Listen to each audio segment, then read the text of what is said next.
छात्र है उस छात्र की अटेंडेंस स्कूल में शॉर्ट चल रही थी, उसकी कोचिंग की और स्कूल की फीस जो उसकी थी वो बकाया थी। उससे उसने व्यथित होकर और ये झूठा आरोप उसने नमन गुप्ता और उसके पिता पर लगाया था। पीसांगन थाने का मामला है। इसमें सुनील के राज स्कूल के एक शिक्षक हैं श्री नमन गुप्ता, और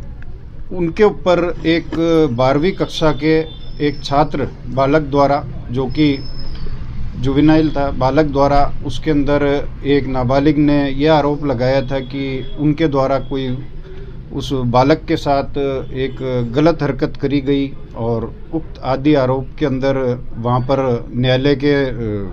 रिपोर्ट करी। रिपोर्ट के अंदर पॉक्सो की विभिन्न धाराओं में और SC ST के तहत उक्त प्रकरण दर्ज हुआ था, जिसमें उस छात्र ने बेसिकली ये आरोप लगाया था कि वो जो शिक्षक है वो स्कूल में परिसर में तथा कोचिंग परिसर में उसके साथ गलत हरकत करी, और उक्त गलत हरकत के चलते न्यायालय में SC ST की धारा और विभिन्न अन्य धाराओं के समेत पॉक्सो की धाराओं के अंदर प्रकरण चला, जिसमें वो पिछले लगभग 11 माह से जुडिशल कस्टडी में जेल में चल रहा था। घटना उसने जो छात्र ने बताई वो 4 दिसंबर 2023 की घटना बताई थी कि उसके साथ ये हुआ, और रिपोर्ट इसके अंदर 24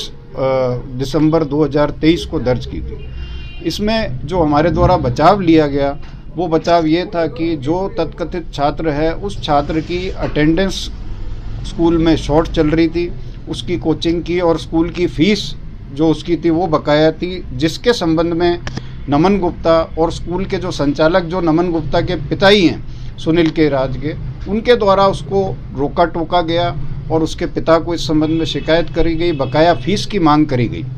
जब वो फीस अदा उसको नहीं करनी थी और तत्कथित उसके जो स्कूल के अंदर उसको बुला के उसे डांटा गया, उससे उसने व्यथित होकर और ये झूठा आरोप उसने नमन गुप्ता और उसके पिता पर लगाया था, जिस संबंध में हमारे द्वारा बचाव साक्ष्य भी प्रस्तुत की गई। बचाव में हमारे द्वारा लगभग 10-12 दस्तावेज हम लोगों ने प्रस्तुत किए, जिसको कोर्ट ने एप्रिशिएट करते हुए आज